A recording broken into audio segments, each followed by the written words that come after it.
Well, it's time to get started on some actual Jeep stuff. Let's get this thing lifted and sitting like a proper Jeep. Sick of it being so small. I wanted to keep it stock while I was doing the paint job just so I could reach everything, but let's get some altitude on this thing. This should all come apart pretty easy. This is my front axle, my Dana 30 out of my old Jeep. I just put it in here to keep this one a roller. So I just put it in 4 or 5 months ago.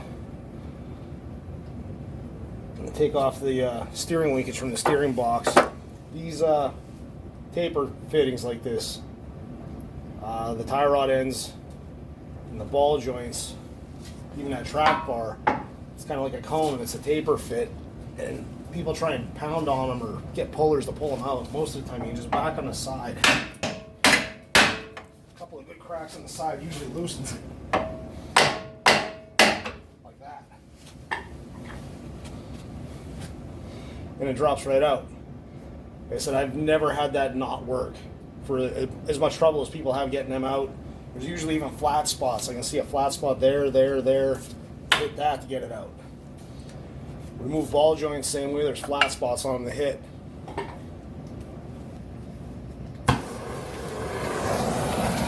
I have a stubborn track bar bolt here.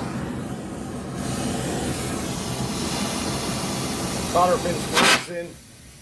I can't quite get a socket on it to cut it without breaking free. My patience are thin today, so I'm just going to cut it off.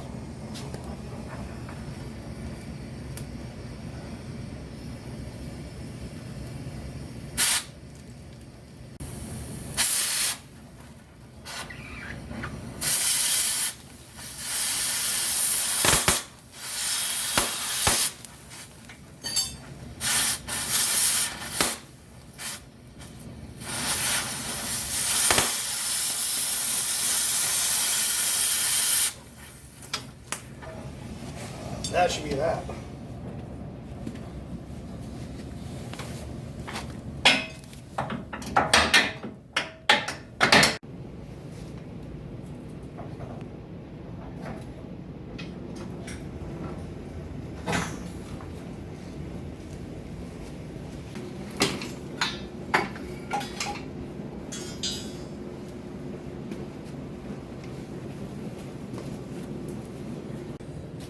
Well, I have the front suspension blown off. I painted the frame with chassis saver, trying to prevent a little bit of rust so it doesn't rot out like my 98 did.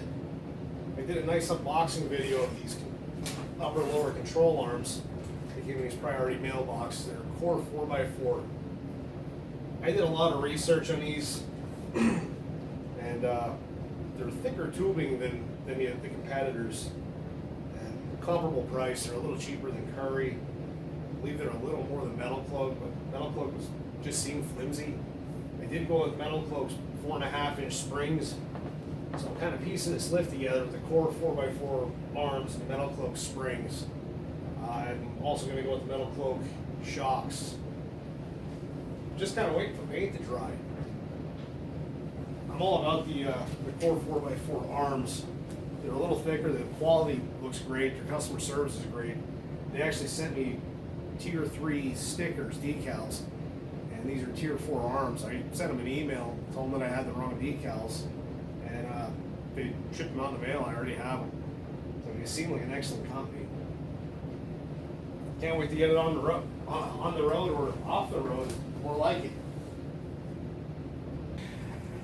I just set the length of the lowers and uppers.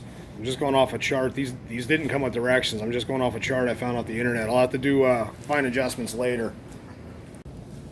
These arms come with 0 instructions. So I'm kind of using some common sense. I've done this before. It's not my first rodeo, but it would have kind of been nice to have some kind of instruction. I'm assuming, just as far as common sense goes, that the arc is going to go up for clearance, not down for less clearance, I guess. Maybe I'm wrong.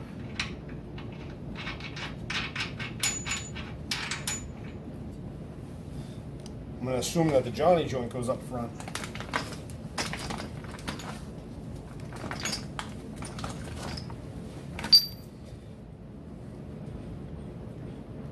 I have aftermarket lower control arm brackets welded on the front of this because I ripped them off the last trip out with my last Jeep. This axle wasn't in my old Jeep.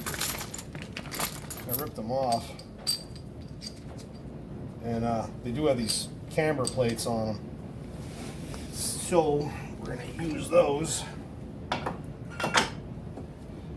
am just throwing my brake caliper around because I have new extended hoses, so I really don't care if I damage them or not. And we'll have to fight with this, get it to line up. I'll do that off camera. I forgot to film a correction. I said that this went arc up for clearance. It actually goes arc down for more suspension droop. You get a bind. I talked to Spence at Core 4x4 about orientation, whether it's Johnny joint towards the axle or Johnny joint towards the frame. He said it doesn't matter. I chose towards the axle because I just think I can get at that jam nut better, although I can't get at the grease fitting, so I haven't really decided how I'm going to mount this just yet. Well, it looks like I'm done for the day. I'm going to have to go buy a spring compressor. I bought these Metalcloak springs so I wouldn't lose them out of the buckets, but with that said, I can't get them in the buckets. I tried some sketchy shit with a ratchet strap and kind of scared myself, so I decided to stop. So I'm going to end today or stop working today and go buy a spring compressor. Well, I just ran to Napa and rented this spring compressor. Nobody had one that I could actually purchase. I called two of our Harbor Freights in Napa. So pretty much I traded in the janky ratchet strap and got the sketchy ass spring compressor.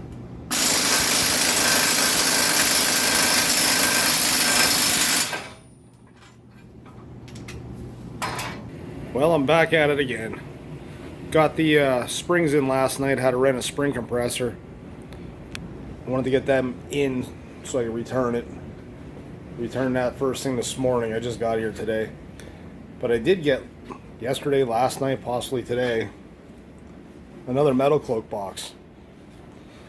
This is my shocks. It's just, they're just rock sport. I didn't get 6-packs or anything silly. But I'm going to get them opened up and look at them. As I said before, I tried doing an unboxing video on the control arms. My camera card was full, never recorded, didn't notice.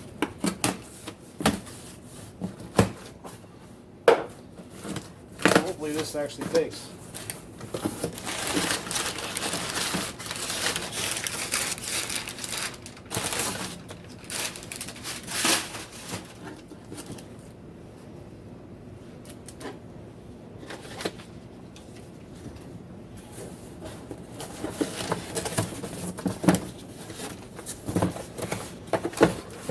Check the numbers on these. They're just a little longer than all the competitors. Not much, a ½ inch or something. But every little bit counts. That's pretty cool. The cross pins are already in them. Can't wait to actually wheel this thing. I'm actually looking at this. What's limiting the suspension travel is that arm contacting the shock bracket. I'm thinking about cutting that shock bracket off, maybe on an angle, welding a piece on it, getting a little more clearance so I can get a little more suspension droop out of this. Guess I'll see how close I am to it fully extending the shocks. If I have more shock, I might try and get some more down travel. The last time I tried pulling on these pitman arms, I actually sprung my pitman arm puller apart. So I ended up making this one. I bought a new one and right away reinforced it with some ½ inch thick angle and a plate on the bottom. Ultimately I ended up having to cut that one off, so hopefully this one goes easier. I know I'm not going to straighten out my puller though.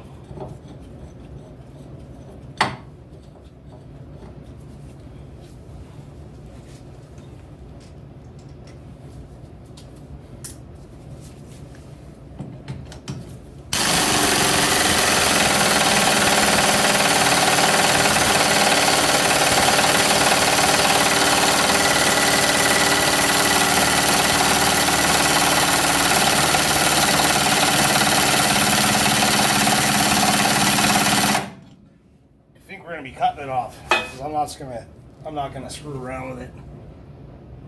Try a couple more minutes, but I'm gonna chop it off. Alright, well, that took some time. I hacked little pieces out of it until it loosened up. I think this will do it now. Yeah, that'll do it. As you can see, I cut most of it away.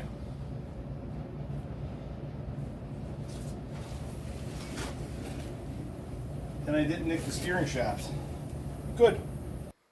Well, good morning. It's another weekend, and I'm about to throw the front tires in this thing. For as high as I had to jack this up, or as high as I jacked it up for the lift, you can see I barely had this lifted off the jack stands, so the frame's going to sit almost as high as it did when it was on the jack stands.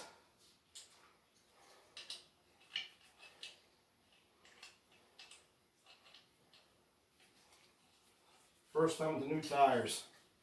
Went with BF Goodrich KO3s. I had KO2s on my last Jeep, liked them. I like most of BF Goodrich's tires. I ran the ATs. Usually get good life out of them, good performance. Thought about going to Patagonia's.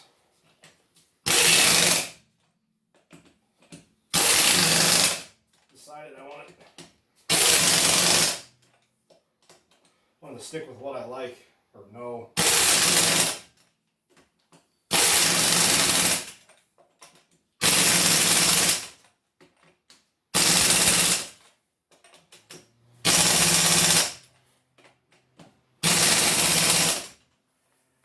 For anybody that's never seen one before, it's called a torque stick. It's an extension and prevents you from over torquing your wheels with an impact gun. There's different extensions with different torque settings. This is 110 foot-pounds. These are pretty nice. Well, there you have it. There's before and there's after. Man, that just looks silly to me. I had the jack under the differential maxed out. I wish I could get a better perspective on this, but it's kind of hard. But the body's pretty much level and that jack's maxed out. That's how much lift I'm getting. That's a pretty good perspective.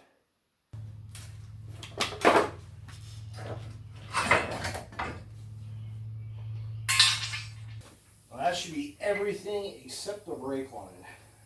And I haven't decided if I'll take it off or cut it off because I have a new one.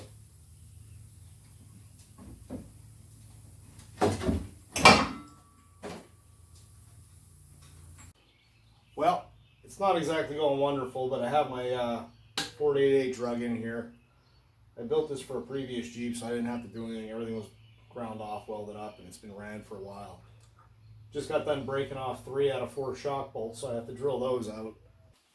Back at it again, trying to get brakes going. I'm putting the extended brake lines right in here. You can see I already have the rear suspension on it.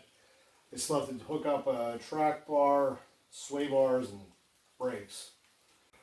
Got a little bit more done last weekend that I didn't film. Got the front bumper on it and the winch. Still have to wire it. I'm going to do what I think is the easiest way to bleed brakes. It's called gravity bleed, especially when you had all 4 brake lines off like I just did to put the extended hoses on. Well, all you're going to do is crack all 4 bleeder screws on each corner of the Jeep. Fill up your master cylinder and wait. It'll start blowing bubbles. It's the air coming out. Just keep an eye on the master cylinder, make sure it stays full. When it starts running clean with no bubbles, close that bleeder screw and wait for the rest of them. When you get all 4 running with no bubbles, brakes are bled. You can do it by yourself. Gravity bleeding the brakes. They're starting to run now. I didn't get the camera in quick enough. I was blowing bubbles.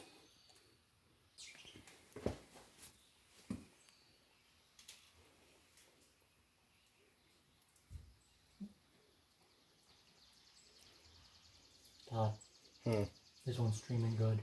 You see bubbles? Nope. Well, I guess I'm going to end this video right here. Lift is in. I probably said a couple of times in the video, it's 4.5-inch Metalcloak springs, Rocksport shocks, core 4x4 arms. Went pretty good. I'm kind of running out of time here. I might have to back off on the Jeep build for a little while and start working on some 4-wheelers. Have a trip planned to Colorado and I want to do some maintenance to both quads and the trailer and the truck before I go. It's a 30-hour ride for me, but that should be fun. Yeah, probably put out some four-wheeler videos, some maintenance on Polaris 570 and then Polaris 850. Anyway, if you like the videos, like, share, subscribe, and I'll be back to this when I get the rest of my stuff done.